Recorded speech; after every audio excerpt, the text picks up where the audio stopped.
It's time. The Dragon Quest 1 and 2 HD 2D remakes are finally here, and I was lucky enough to be given early access to them both by Square Enix, so a massive thank you to Square Enix for giving us the opportunity to take a look at these games before they came out, basically.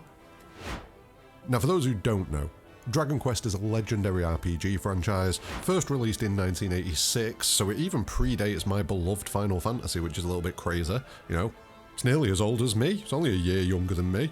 And after playing the Dragon Quest III HD 2D remake last year, these games became must-play for me. So, like the video, subscribe for future content, but let's jump into this and let's talk Dragon Quest.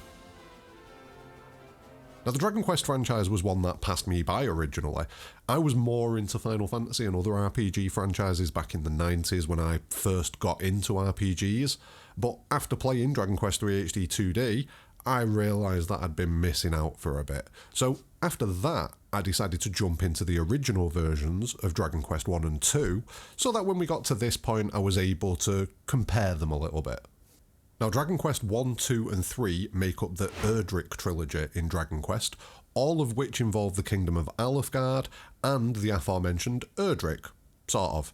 The hero in Dragon Quest 3, and Erdrick becomes a continuation thing that connects all three of these games, with Dragon Quest 3 being a prequel to Dragon Quest 1 and 2, and the main characters of Dragon Quest 1 and 2 being the descendants of Erdrick.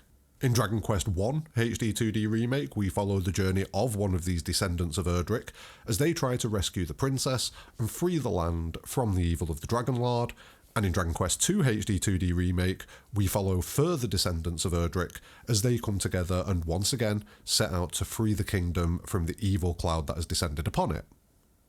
Now, each game approaches this slightly differently, with Dragon Quest 1 being a single character adventure where you control the descendant of Erdrick and fight your way through the struggles that are laid out before them.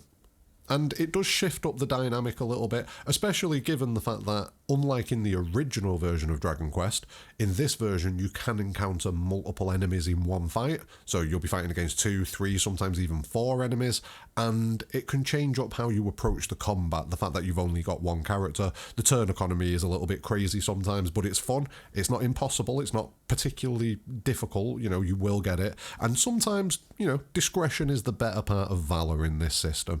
Sometimes you just want a dip. But in Dragon Quest 2, we see a shift to a more recognised format with multiple playable characters involved in the game's narrative, giving a different experience to Dragon Quest 1 and giving a more familiar experience to most of us, because most of us are used to RPGs that, you know, you have a multiple character party and you can balance your party out, you know, certain people cover certain weaknesses for others, things like that. It's a much more recognisable system in Dragon Quest 2, but in Dragon Quest 1, it is done really well. You know, it's not prohibitively difficult or anything like that. The original version was a little bit rough, but this version dials it back a little bit, unless you want it to be unforgiving, which we'll talk about a little bit later. But yeah, Dragon Quest 1, single character, Dragon Quest 2, team. Now, I've pretty much said everything that I'm going to say about the stories of these games, as there have been changes and expansions to the narratives, the world, the characters that appear in these games in order to modernise them and make them a more rounded experience. There are new locations, dungeons, scenes, character appearances all the way throughout both of these games, and in all honesty, I'd rather not spoil them for you, so we're probably done with the story at this point. All I can say is those of you who know the story of these games, things have switched up a little bit, things have been expanded, things have been improved upon, and for those of you that don't know the stories of these games, buckle up and brace yourself for a pretty epic journey, especially if you play through all three of these games, Dragon Quest 1, 2 and 3. Now, comparing the size of the two games, Dragon Quest 1 is a shorter, much more direct game, which is to be expected given the fact that you're only controlling one character, but it is jam-packed with locations, enemies and secrets for you to find. It comes in at a solid 10 to 20 hours of gameplay, I'd say, depending on your playstyle and what difficulty you have it on, and that stays in line with the original game for the most part. I'd say it's probably a little bit longer, obviously because there's additions that have been put in there, but depending on which difficulty settings you use, you can probably blast through it much quicker.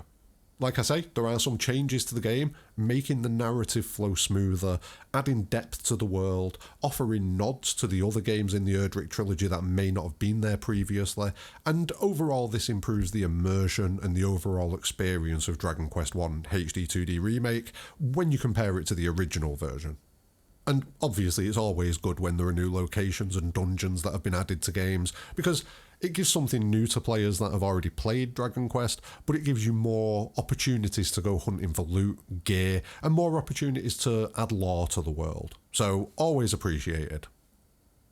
Dragon Quest II sees a slightly wider array of changes and expansions, with the main quest being expanded a fair bit with new content, new locations, new stories, and some additional surprises in there. So this is why I don't want to dive too much into the story. I feel bad enough telling you that there are surprises, that, oh, there's a surprise coming, because even that spoils it a little bit, but just trust me.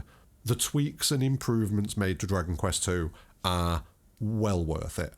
Now, these expansions and improvements and additions push Dragon Quest II way beyond what the original version was. It's an incredibly story-driven experience that does a pretty impressive job of tying everything together between the three games in the trilogy. If you've already played Dragon Quest III, you'll definitely enjoy all the little nods throughout both of these games, but at the same time, even if you've not, you'll still have a great time if you then play them in numerical order, starting with the Dragon Quest HD-2D Remake, moving through to 2, and then playing 3 in the end. And like I've said, the additions and improvements, not just to these two games, but to Dragon Quest 3 as well, they definitely turn the Erdrick trilogy into a must-play set of games for any RPG fan. So if you've been sleeping on these games, I highly recommend that you check them out. And you know me, I don't like rubbish things. I like good things. Good things. But like I say, we're going to move away from all the story stuff there, as there are some great surprises and treats for players new and old. So don't want to spoil anything. Let's talk about gameplay and improvements and changes to the gameplay, which all come together to make these games far more enjoyable and accessible than they've ever been before. Now, these changes have been applied to both games and are very similar to the changes that we saw implemented in the Dragon Quest III HD-2D Remake, so I'm going to talk about them all collectively because, like I say, it's pretty much the same in both games, and the first of these major changes is the addition of voiceovers to a lot of the major scenes in both of the games. Now, this change is massively appreciated, as it can be a bit much when you're dealing with slabs of text from some older RPGs, and the voice acting just makes the scenes that have voice acting much more immersive, and coupled with the improved graphics and musical score, they just make it better than ever. You know, these are the definitive versions of these games. One minor thing that I would say is that it would have been nice to see a more wide-scale implementation of voice acting in the game, but the amount we get is still a solid improvement. There are just a couple of moments where I think, that could be voice acted, but it's nothing major, and overall, like I say, a major addition and improvement to these games. Next up, we see the addition of mini-medals, something from later on in the franchise that we also saw in the Dragon Quest III remake, and mini-medals are a collectible item that can be traded in with a specific vendor in-game to get hold of powerful items that you might not have access to for a while or at all from other sources. You'll find mini-medals dotted about everywhere, so make sure that you search in every nook and cranny, as these things can definitely power you up quite a bit, especially when you start getting into the higher numbers of them found. There are a lot of them across the world, so, you know, keep your eyes open. And another thing to keep your eyes open for is something that has been added to the game, and that is scrolls, with these being found around the world and used to teach characters new skills and add a nice level of customization to your team, especially in Dragon Quest II. Not so much in Dragon Quest I because, you know, you've only got one character to put them on, but they're still useful, especially if you hunt around a bit and stray from the beaten path in order to find them. But enough about that, we'll talk about that in the next video. Another thing to briefly touch on is sigils. Now, in Dragon Quest II, sigils were originally part of the narrative and, you know, you needed to acquire them in order to progress. Now, they've been added to Dragon Quest I also, and have had their function expanded slightly. Now, while they're still narratively important, they also grant bonuses to your team in combat, upgrading your abilities, and giving you an additional set of options for how to set your team up.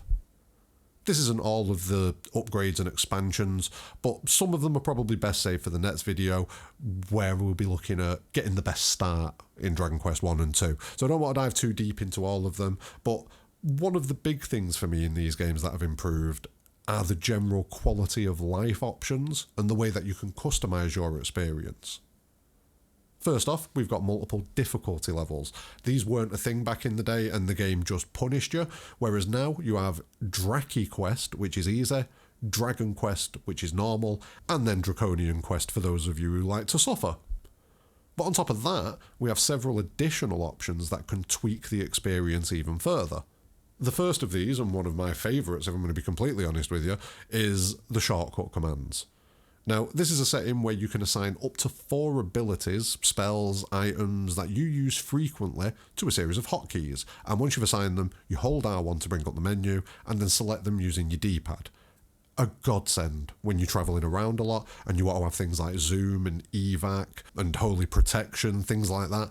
An absolute godsend. So very happy about that. And you find that in the MISC menu, and you just head down to shortcut commands and assign them. Massive.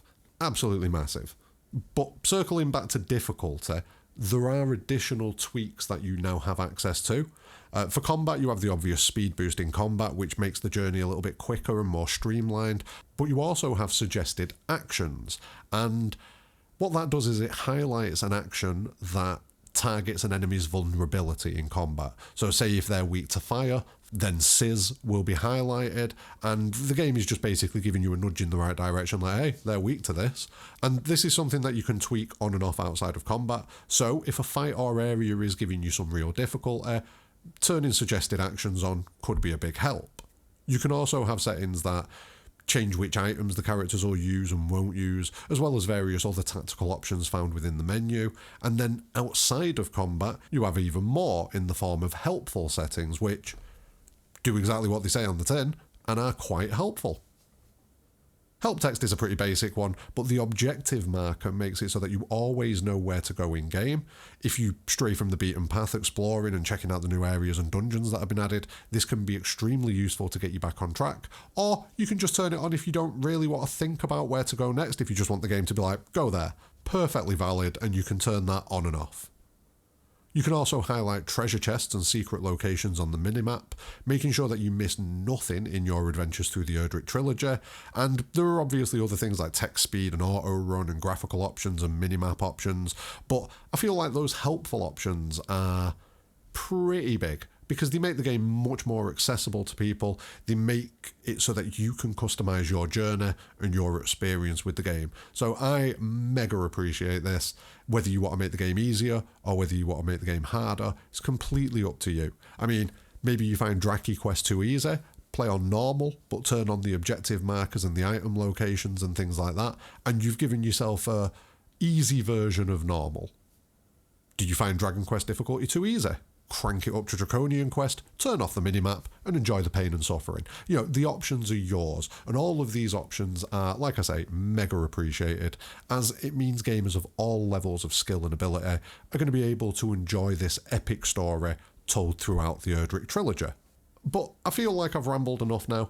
I feel like I've given you the basic gist and the outline of what you are going to get when you play Dragon Quest 1 and 2 HD-2D Remake. You are going to get massively expanded versions of the original games with loads of quality of life additions, load of difficulty customization so that you can make the experience what you want it to be, graphical overhauls, musical overhauls, voice acting, new dungeons, new locations. It's all there. If you're a fan of Dragon Quest, you should definitely be jumping on this, and I'm sure you already have.